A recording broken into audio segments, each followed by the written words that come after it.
Vrindavan. Fireplace in Vrindavan. I feel the heat so Vrindavan. The heat of Vrindavan. What about winter? Prabhupada had a fireplace in his room. You know that? No. In his quarters in Vrindavan, there's a large fireplace.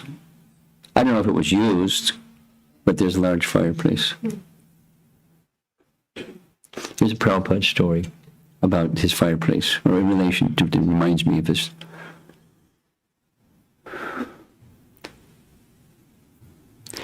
This took place on the occasion of the installation of Krishna Balaram.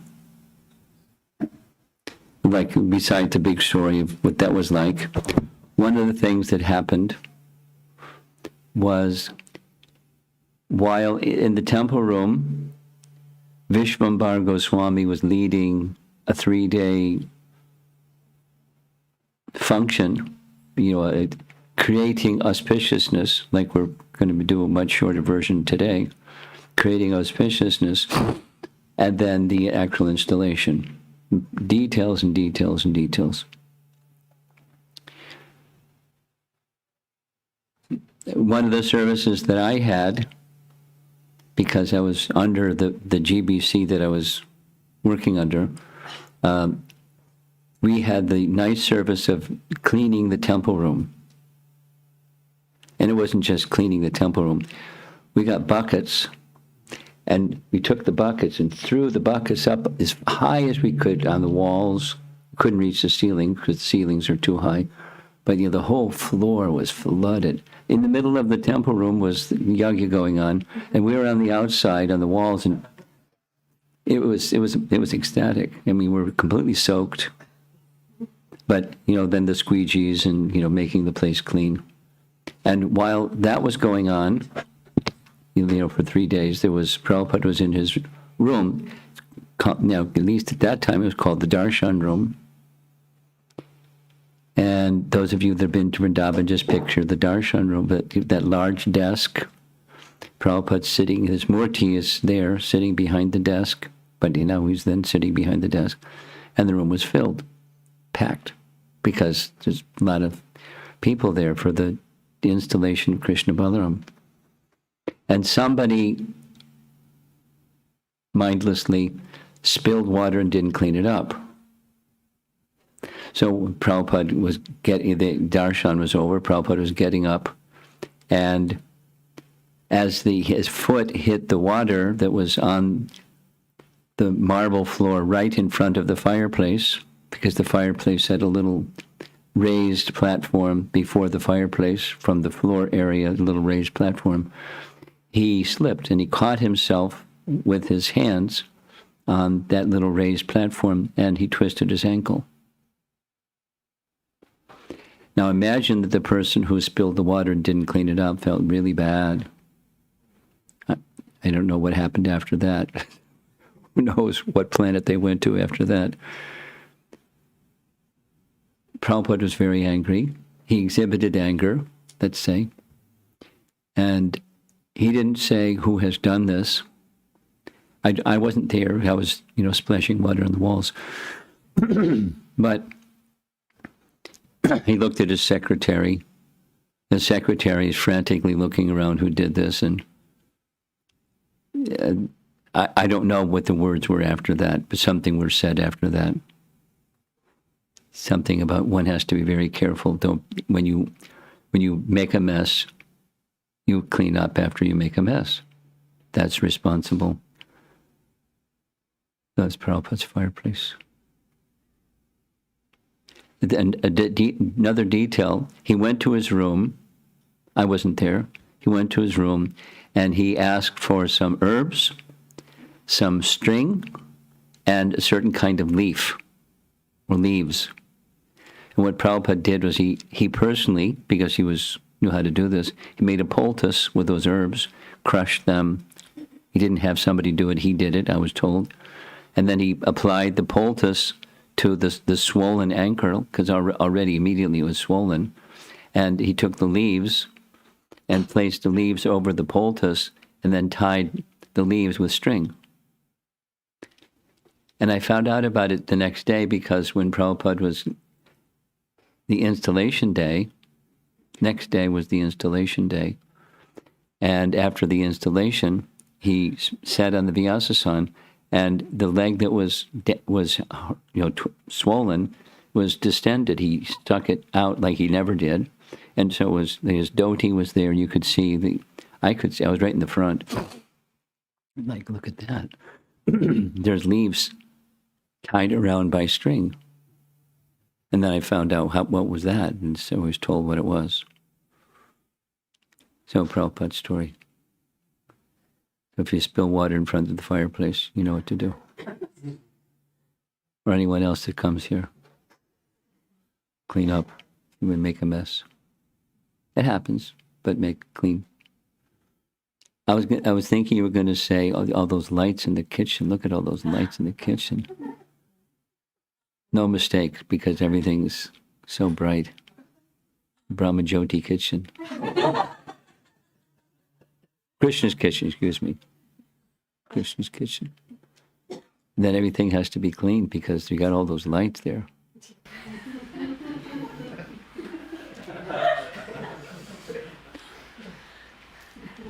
As I was walking in from the car, Jamuna Jivana said, 6th or 7th time, whatever the number is, some number of times, moving from one place to another place.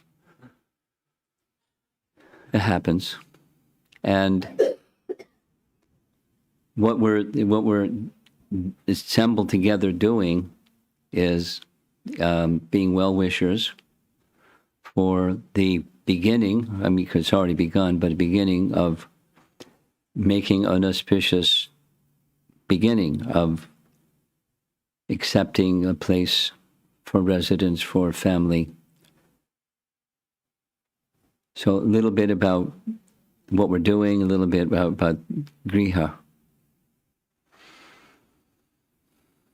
What we're doing, same as is part of Vedic culture.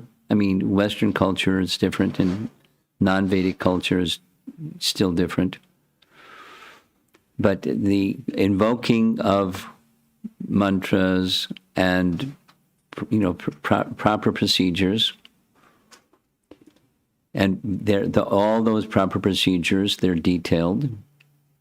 There's the Pancharatrika literatures and the agamas for Vedic rituals, and compliments of Gopal Bhatta Goswami. They've been Gaudiya Vaishnavaized, such that we now have standard procedures to follow to invoke auspiciousness for different functions. And so the invoking of auspiciousness is when beginning something. So this is a beginning. Moving into house number 7.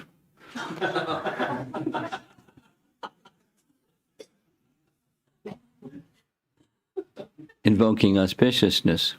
And, the devotees assembled here helps create the auspiciousness. It's not that it couldn't be auspicious without you.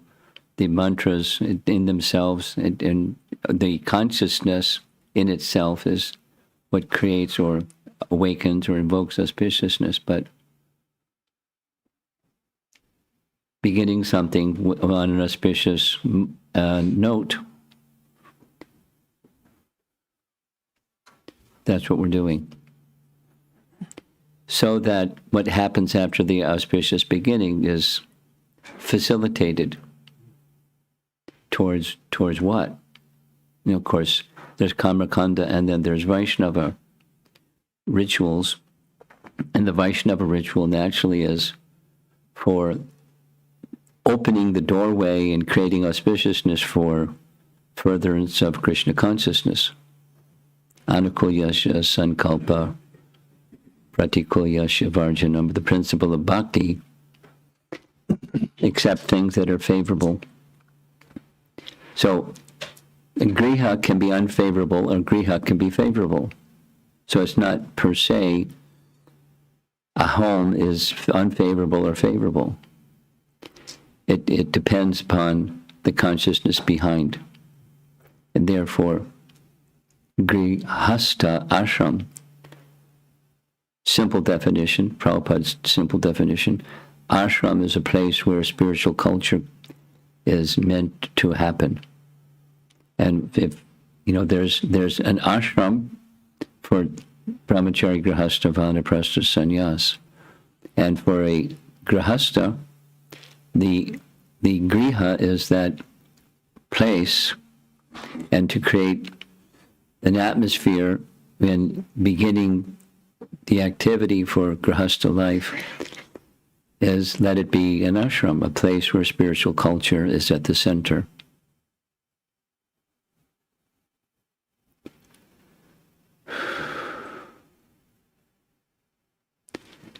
Rupa Goswami exemplifies a principle, an education principle, that bhakti, well defined, there's an indication of what bhakti is, and there's an indication what bhakti isn't, and that's in this very basic definition of bhakti given by Rupa Goswami. We all know the verse. Yeah, let's just do a little signal giving. Those that are kind of towards the middle, come forward a little bit.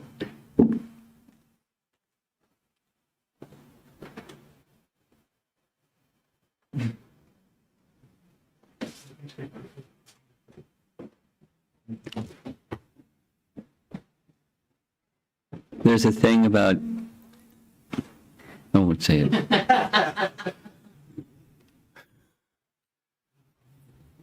Fashionably late. There's a thing. There's a devotee somewhere from India. He said, when we have meetings in our business in America, the standard is 7 minutes before the meeting, you're sitting at the meeting table. And the standard in India is, I'm important, so I come late. I'm just repeating what he said. Everyone can get settled and do whatever, because it's not necessarily that's how people are thinking, but it's just a cultural thing, so what to do?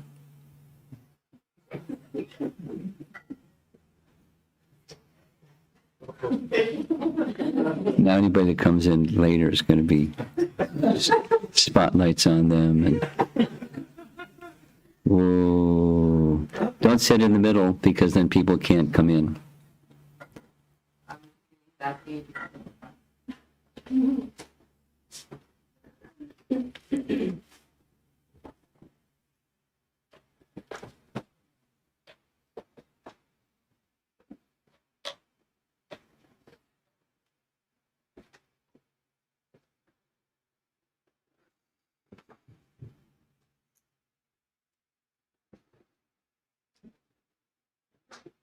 Grihastha ashram, so a place where spiritual culture, and in the seventh time around, it's just like refinement and refinement and refinement, at least in terms of principle-centeredness. The principle is the same for everybody, and as we progress in spiritual life, the centeredness or Krishna consciousness, best that it becomes more focused and more focused. There's always the sine curve that becomes less focused than more focused, but overall, he wants you to turn the volume up. Overall, become more focused, and what's the focus is Krishna, and the dedication of all things unto Krishna, and dedication of home, and that's at the center. For a grihastha, the home is at the center, and then loving exchanges start in the home, and the home dedicated to Krishna's service, and then it can expand concentrically out.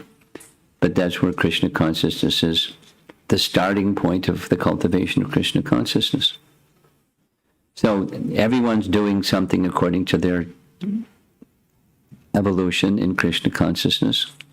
We don't compare ourselves to others. We see what the standard is. We encourage one another to come to that standard, and progressively more and more and more.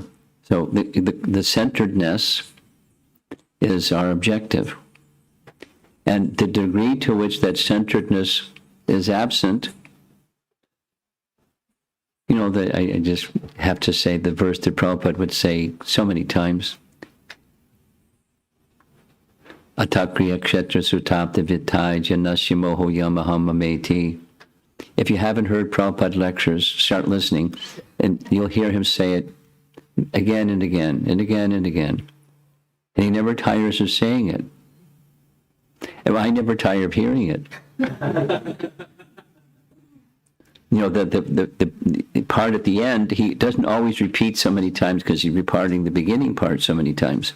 But it's the aham mameti. The aham mameti phrase comes very early in the Bhagavatam. And the I, and then the mind. And from the misconception of I comes mind. And right at the top of the list is griha. If I'm this body, then, using Prabhupada's phrase, I need an apartment, or I need a place where I can park my body. And then that's my place. And then you just keep going through the each of the words, and he would say each of the words in Sanskrit and say the meaning of each of the words. Sota apta vitai. Kshetra. We got a backyard. Some people don't have a backyard. They have an apartment. Atakrihak kshetra sota apta vitai. Janasya moho yam ahamameti. So that force, this is the mind propensity, is very strong. And it's resting upon the body. The conception of mind is resting upon the body, because what's in relation to the body is mind. And the fruits of my work, because it came from me, the body, it's mine. And this is, the way of material life. And we can, check the box and say, well, I'm not the body. But then we live our lives differently because we have a body, and the tendencies are very strong. So Grihastha ashram is an opportunity for persons who have a body, that's all of us, and have some identification with the body, which is all of us, and how to transform all of that and to a spiritual experience in the temporary place where aham mameti prevails. Very strong. It's extraordinary, actually, to become free from that conception. And what to speak of the lifestyle that goes with that conception. And then there's modes of nature, that there's higher and there's medium and there's lower. And the goal is not just have a higher, the goal is beyond aham mameti. Using a phrase that Prabhupada would use, it's using a thorn to remove a thorn. Now, those phrases are nice, but then, okay, now it's authorized.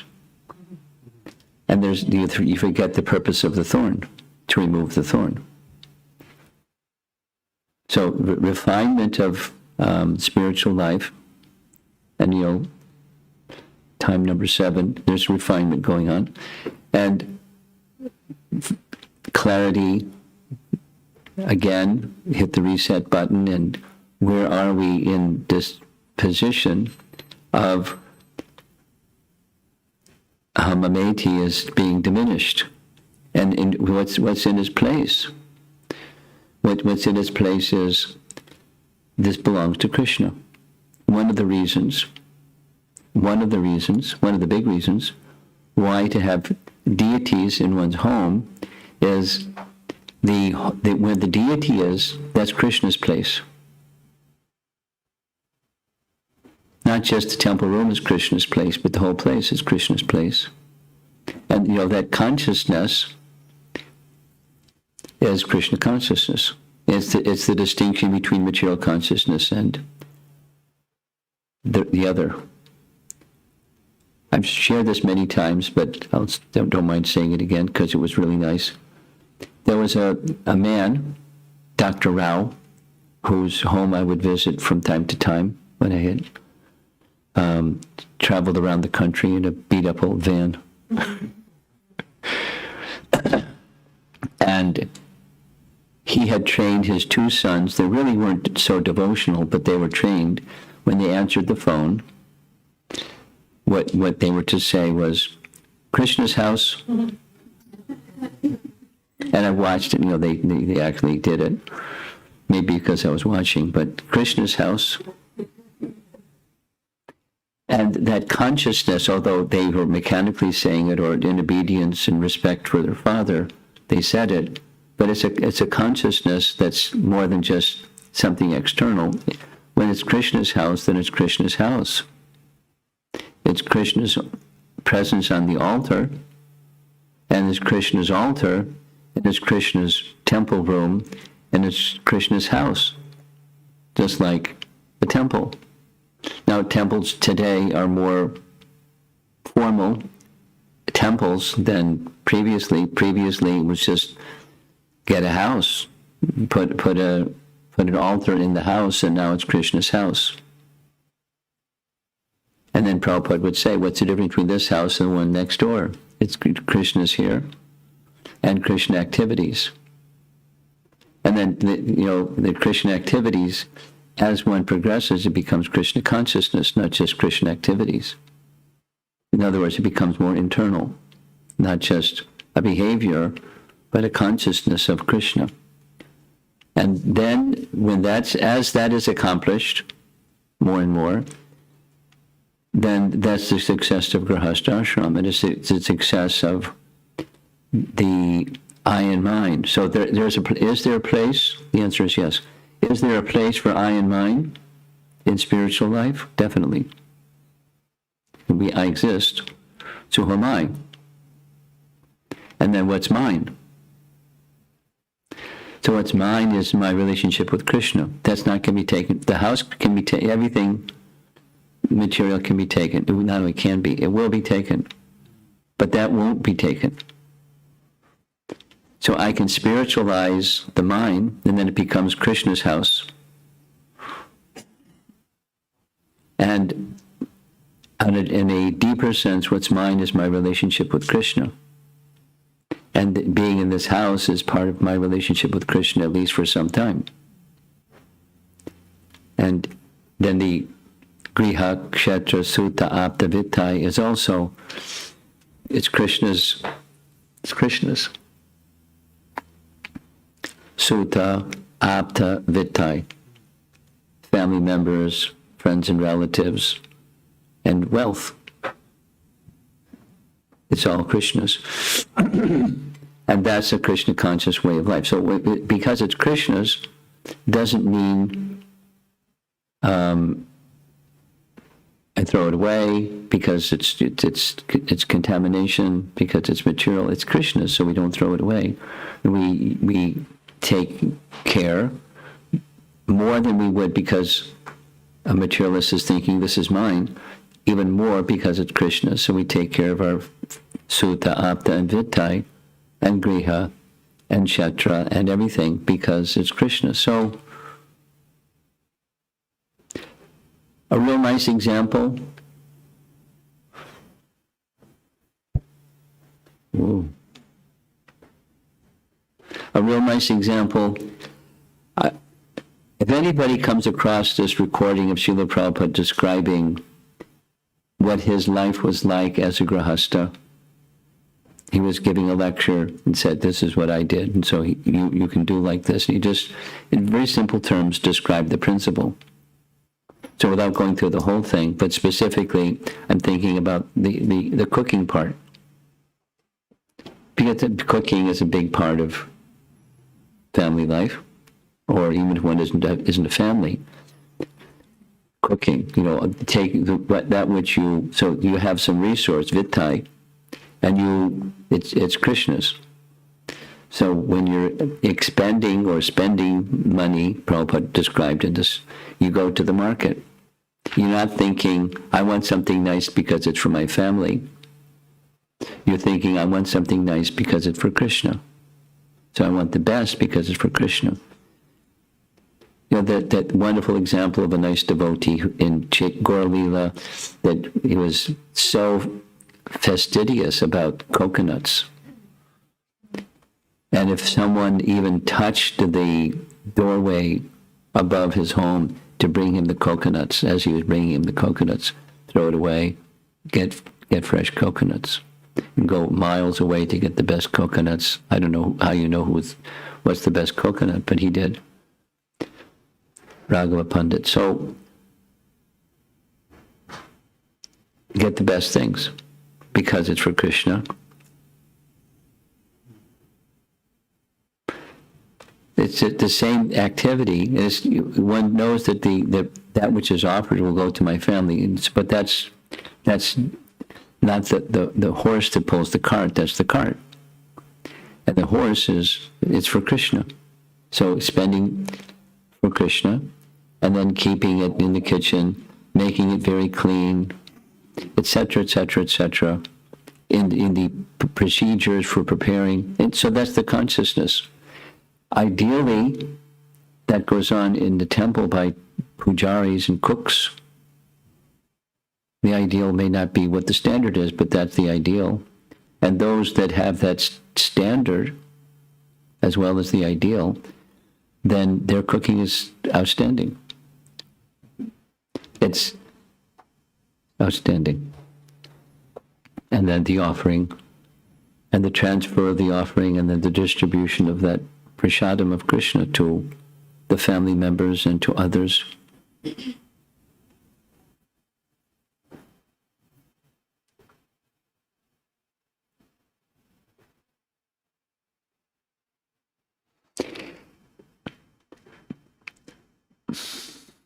How to transfer or bring into our lives these Vedic principles. Some of them may not seem to fit. Like, just one example. There's one godbrother who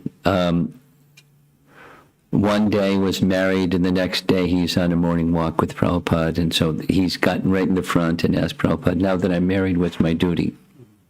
You know the story? Yeah. Those of you don't, if you hear the story, it's okay. You hear it again. Because a few of you here are householders. What's my duty? What's my primary duty? Prabhupada said, before you take your meal, your primary duty is you go to the door and you call out 3 times.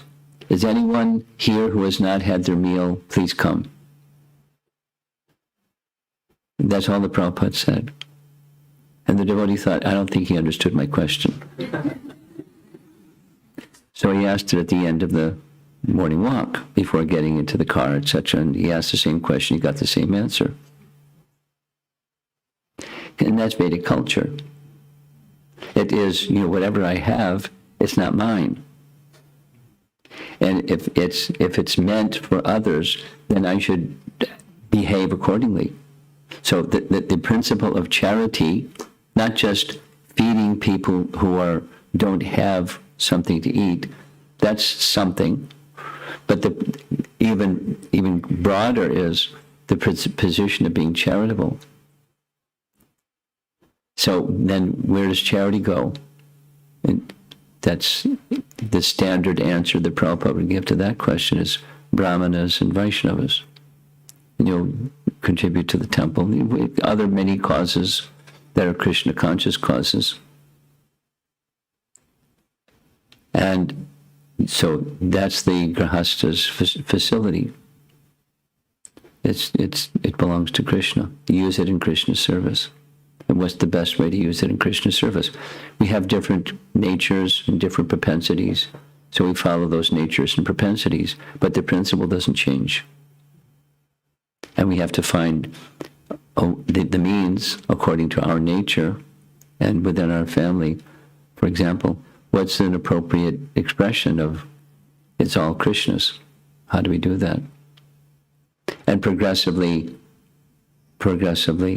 little by little, continue moving in that direction.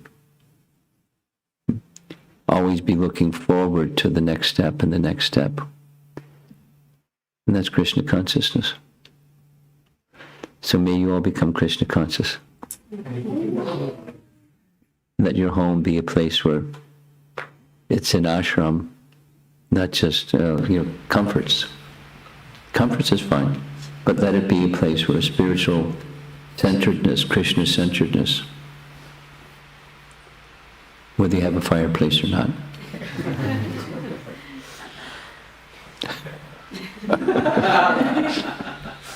But if you have one, make it Krishna-centered. So any discussion? I see my watch says it's 12 minutes after 8. We have some time.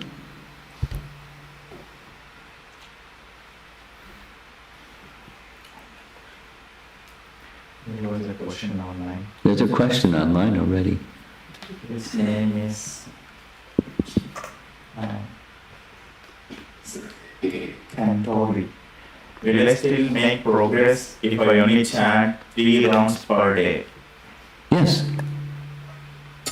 And as you chant 3 rounds per day, 2 things. Add an adjective, attentive.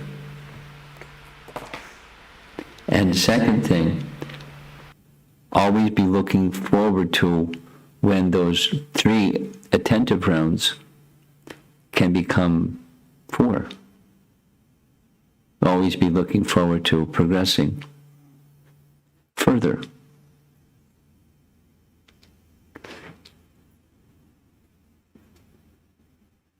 Anything else? Yeah.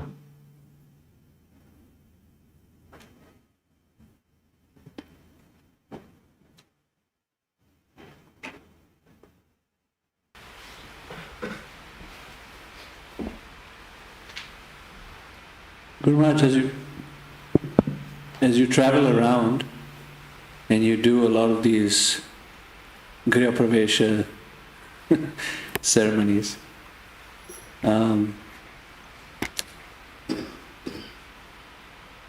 what do you see as perhaps some of the most common trends within families of how they may, what challenges they face as they enter into new places? In other words, I'm looking for areas to be really careful of. You've certainly mentioned some in the talk today, but I was wondering if you can maybe share, based on your observation, some things that are particularly things to watch out for. Well, the first thing that comes to mind is unsteadiness. When it comes to something like this, there's like a rah-rah, and then some time passes, and it kind of goes down. It doesn't have to, but there's a tendency. And so it's an area to watch out for. The becoming complacent in what initially is a good intention, but the good intention kind of gets in the back burner, and instead it becomes routine. It's like chanting japa can become a routine. It's still beneficial having the routine of chanting is beneficial. But when complacency, this is a word that Bhaktivinoda Thakur uses, when it slackens, the purpose becomes covered. It's just another kind of forgetfulness, another kind of material condition of forgetfulness. And the freshness isn't there, and the joy isn't there, and the sense of progressing is not there. That may have been there in the beginning.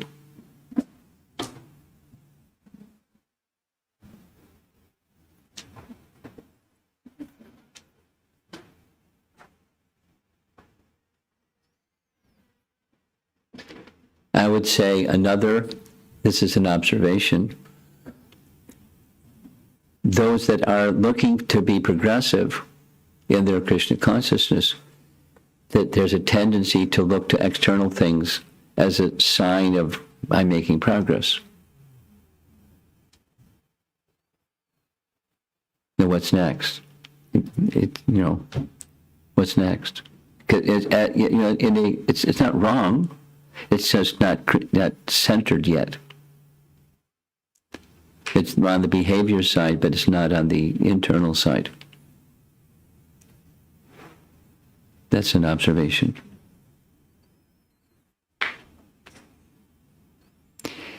And it's it's not wrong. It's to a degree it's quite natural, but it has everything to do with our sense of our spiritual identity, as opposed to the external measures of making progress or advancing in Krishna consciousness. To keep that internal, so that the positive is keeping that internal purpose or mission, or just like we did last night at, what's my purpose? And to write it down sitting in a classroom like that is so one thing, then to stay with it is another thing. But those that can not only stay with it, but refine it, and make it more and more vital. If you're not doing that, it's going to become complacency and slackening. And that's a tendency.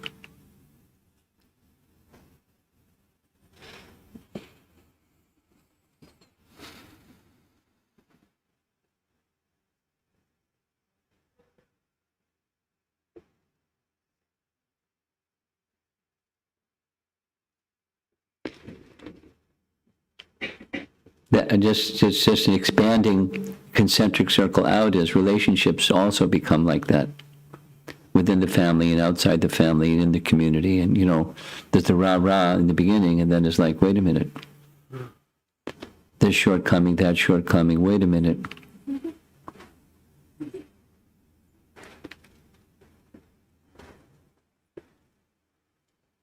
And then seeing in material vision rather than seeing with the same zeal and enthusiasm at the beginning. And there's nothing wrong with having your lights on and seeing what's what, but it's detrimental if the mission in relationships goes to the side, and calculating and doing the material thing, or at least having that encroach in relationships with the Vaishnavas. So that kind of puts a damper on the spiritual fire. Doesn't mean you close your eyes, but it means what's the purpose of Vaishnava relationships anyways? And how can I enhance the relationships that are made available to me by Krishna's arrangement as best I can? Those are 3 areas. Yes. Hare Krishna, Guru Maharaj. In your class, you were saying that now the deity worship is more formal at the temple, but usually a house where the deity is, that is Krishna's house. now that this community, Radha Shyam Sundar, is going to be officially on the altar being worshipped in a month's time, and also there are individuals who have deities at home. So it would be, I was saying it would be nice to hear from you, how do you balance that? You have deities at home, and now you also have deity worship at the center, which is very important too. So how do grihasthas balance the two services?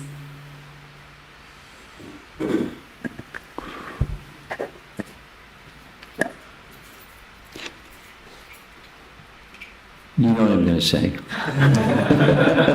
The reason I'm asking is because I remember when in Palatine 20 years ago, when Our deities were installed, you gave a very wonderful class. So I was just thinking it would be very helpful for the devotees to hear, because that was always the guiding principle for all the three grihasthas who were there. Well, yeah, I was, the phrase is, it depends. And there are different personalities, different Vaishnavas have different moods, and that mood should be respected. I mean, it should be encouraged by others and by themselves. They shouldn't not have what their mood is. They should have what their mood is. And so some persons are more absorbed in the worship at home, and some are less. Or, they do because it's to be done, it's kind of thing. So both should be there, the worship at home, whatever that standard is, and something, the worship of a deity in the temple. Particularly, it depends on how far the temple is, depends on many factors, but some commitment to the deity in the temple will help nourish the commitment to your deity at home, and vice versa. The goal is to spiritualize life, and the deity is not like a functional entity. It's the deity is the Lord Himself, and cultivating that relationship as the deity in my home and the deity in the temple. There's a place for both. And as I was speaking this, I'm thinking of a particular devotee, I won't say where, but there's one devotee, married couple, very nice devotee couple. The housewife worships the deity in her home the same standard as at the temple. That is to say, she has 7 artis and 7 offerings every day, just like at the temple. And she's been doing it for years. And she's, an internal personality. And I asked her, do you worship at the temple? And she just smiled. And she said, my worship is at home. And then I heard from her husband that she this is what she does. It's Radha Krishna deities. She was very perfectly content. So it's not like she's in violation of that principle that I just expressed. And I forget how it came out, because this was some years ago. But she said, I asked a question, you must have a profound relationship with your deity. And she smiled and said, she volunteered it because there was some confidence in the discussion. I have a practice that before I make the offering, just as at the temple, I remove Krishna's flute and place the flute by his side, and then make the offering. And then, I forget the detail, something like when she was going to put the flute back, the flute was missing.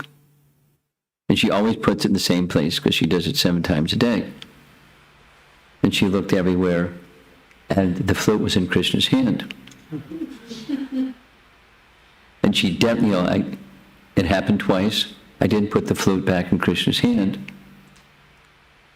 But Krishna was giving me an indication that, he's a person, he's receiving the service.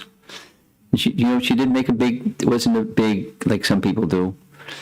It was just very quiet and with a gentle smile. So her heart was fully content with very personal, loving service toward deity. So that's kind of exceptional. And now back to your question, the rule is some of both, according to one's nature. And it's not like if someone does this, then the person that doesn't do this, shame on them or something like that. But it's a principle to be observed according to one's nature. One enhances the other. To spiritualize one's home and further appreciate the deity in one's home, worship the deity in the temple. It will strengthen. That's the idea.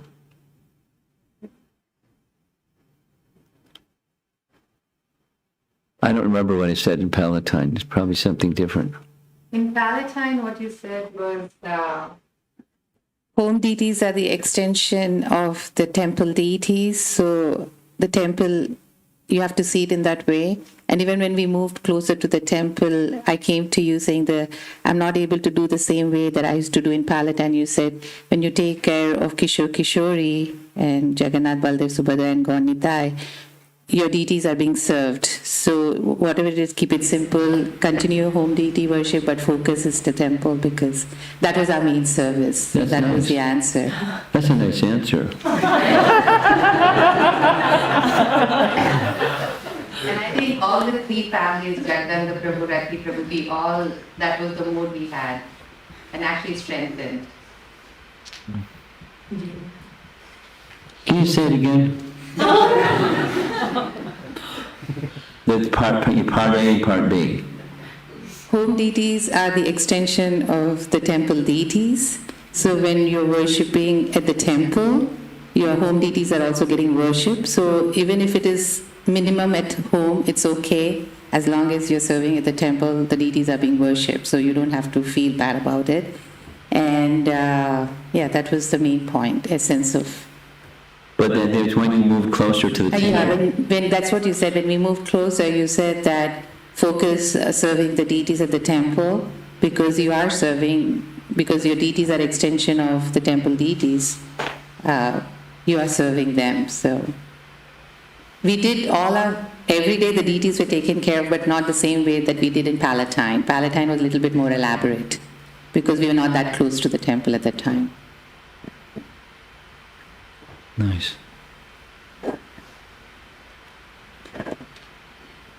Somehow Krishna inspired me to say that. I don't remember it.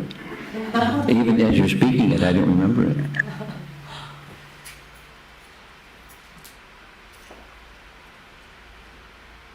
Anyone else?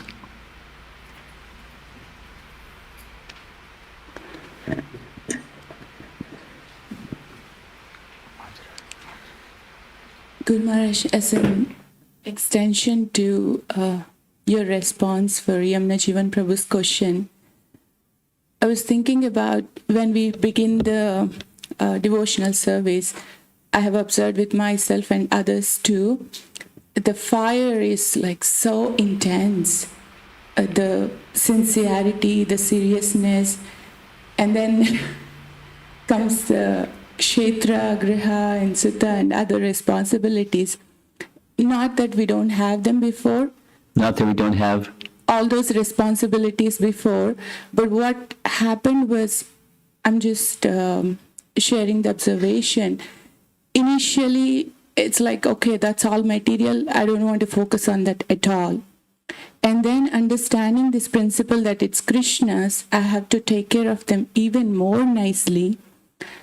I feel somehow this fire is, the core is getting dwindled a little bit. The core is getting? Dwindled. Dwindled? Yeah, I mean, getting reduced. Reduced. Fire. The core is getting reduced by extending into the world, what's around you, part of your grihastha life. Right. The core is being reduced. Why? Also, the other point you mentioned, focusing on the externals, that I'm progressing just based on the externalities. And I'm finding it really hard to, again, come back to that initial fire intensity. I'm sorry, my question is not focus. So I would like to hear something about how do we keep that intensity still strong and be able to take care of the other stuff around.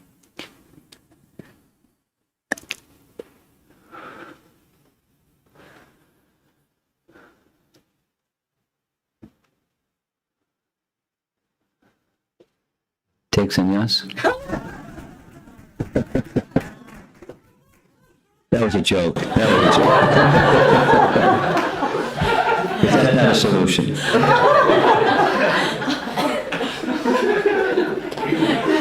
Ladies don't take sannyas anyways. Can women take sannyas?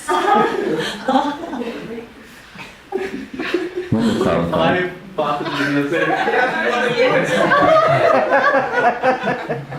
When they're qualified, they can take sannyas. And not before.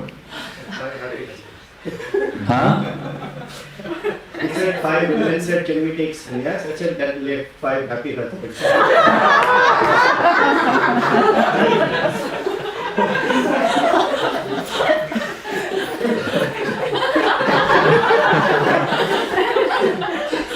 All right.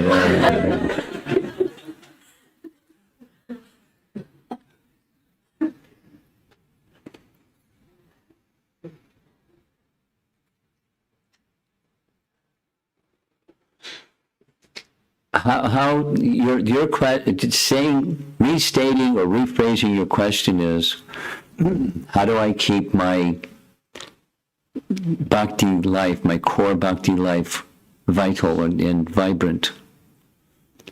So how does it begin? That's how you continue it. So back to his Jivana's question, when it slackens, then the vibrancy is gone. Or when I give daily focus, so the things that you do daily, that's the sadhana bhakti, when it's done with the right purpose. If the purpose gets pushed to the side and it becomes mechanical, then your feeling towards those things is also. So it's my recommendation to me and to you is the core activities, starting with the attentiveness in chanting the holy name, starting with the attentiveness in the chanting of a holy name, or say, striving for offenseless chanting, which may seem like a million miles away, but striving for offenseless chanting